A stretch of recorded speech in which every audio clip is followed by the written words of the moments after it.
The first thing you should never say at work, especially if you want to be seen as a leader, is, yeah, I agree, but this is something people commonly use when they're afraid of sharing their opinion. Maybe their opinion is divisive. Maybe it disagrees with what the other person has said. In any case, what people are doing when they use this phrase is they're trying to share a different opinion in a way that makes it appear they agree with that person. It's a kind of deceitful way of communicating that some people could argue is passive-aggressive. Why is this phrase so bad? Well, apart from being passive-aggressive, it shows that you don't have conviction in your own beliefs and opinions and ideas. You're not confident in what you think. You're not confident enough to assertively say what is on your mind. This is really bad for aspiring leaders because people expect you to have conviction. They expect you to have firm and clear ideas and opinions and thoughts. And they also expect you to be able to communicate those ideas, opinions, and thoughts in a confident way. So instead of using the phrase, yeah, I agree, but what should you say instead? Well, here is something you can use. I understand your perspective,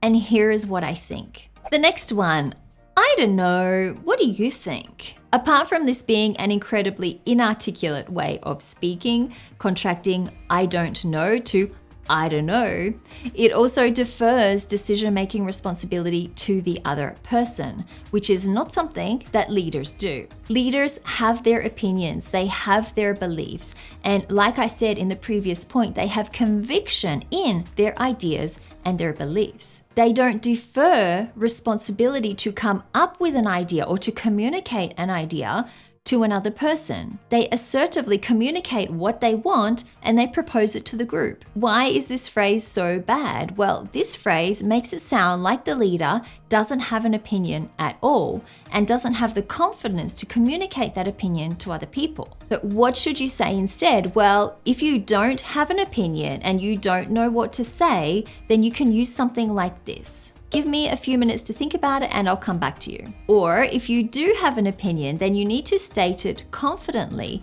using a phrase like this. I think we should go with option B. Number 3, this is sort of your responsibility. This phrase could not be any more passive, and if you've been watching my channel for a while, you would know that passive communication is something that leaders should not use. By saying this is sort of, you are communicating to the other person in an extremely vague way. You are not directly telling that person what you think and what you feel. In fact, you are hiding it. You're masking it with, this is sort of, before you get to your main point. Why this is bad is because leaders don't do this. Again, they speak with conviction. They tell people what they think and what they feel, and with confidence. So what should you say instead? Instead of saying to your coworker, well, this is sort of your responsibility, be direct, be assertive with them and say, this is your responsibility. This report needs to be finished by 5 p.m. today. Be direct, be clear, and be assertive. Number 4, because it is. This is what you might say in response to somebody asking you why you think your idea is a good one. Cara, why do you think it's a good idea to use this venue for our event? Because it is. This type of evasive answer doesn't work in leadership because you should be able to explain and justify your way of thinking. Why this phrase is so bad is because leaders do have the intellectual capability of explaining and justifying their way of thinking.